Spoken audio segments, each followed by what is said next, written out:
I think we could use this horrible crisis as a great opportunity for readdressing how we train people. I think it's fair to say and easily to argue that University for All is a failed and flawed experiment. More traineeships, more apprenticeships out there as well.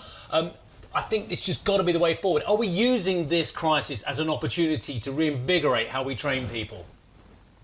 Yeah, I mean, absolutely. I think that absolutely has to be the way forward. I mean, look, the best way we can help the economy and people generally is increase productivity via employment. So getting that focus of helping people either stay in work or go to where there are jobs is the best way to deal with the economic impact of this pandemic, as well as the social impact. So I think shorter, sharper interventions. Our report calls for what we call skills bridges, this opportunity to help people transition from where there's an industry like travel that's been decimated, but look at those transferable skills that people have got and move them into areas of growth, like, for example, the healthcare sector. So there are lots of opportunities. What we need to do is try and join up the dots better between sort of education and skills with sort of welfare and funding programs to make those sort of supply and demand meet the needs.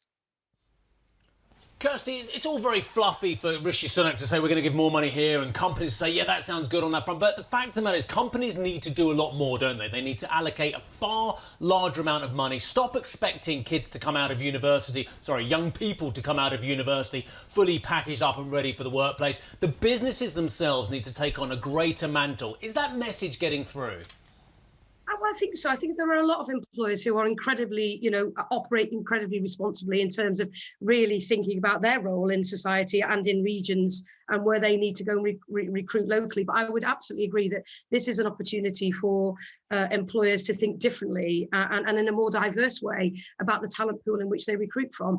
Would somebody in the health and care sector ordinarily think about recruiting somebody from, for example, as I said before, the travel sector? So this is an opportunity where I think employers do need to challenge themselves and think differently. But this isn't just a young person's problem, of course. The impact of long COVID in terms of long unemployment is also going to impact adults as well and older workers. So it's about how we also find incentives and ways to encourage employers to give those older workers an opportunity as well. Yeah, and that's terrific, Kirstie, because that's where I wanted to go as well. It does seem to me that even before we came into the pandemic, we were spending ages talking about how we reskill people for the fourth industrial revolution. And then that tended to get parked as we managed the crisis in front of us. As we come out the other side, how well do you think the government is doing? Well, let's give them marks out of 10, shall we, on how they're doing in terms of this whole idea of how we reskill our population for the new industries that are emerging?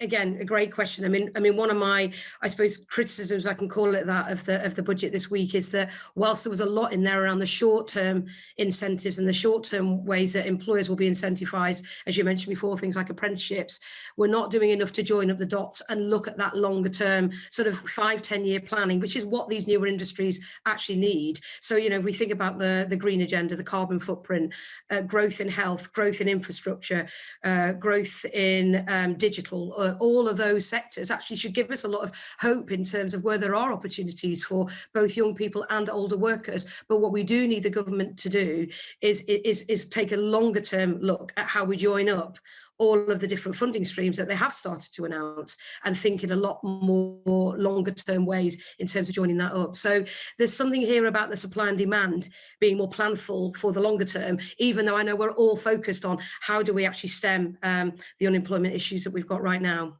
Is the gig economy working in the interests of these trends that you're describing here, or is this a way of ultimately paying people less through the back door?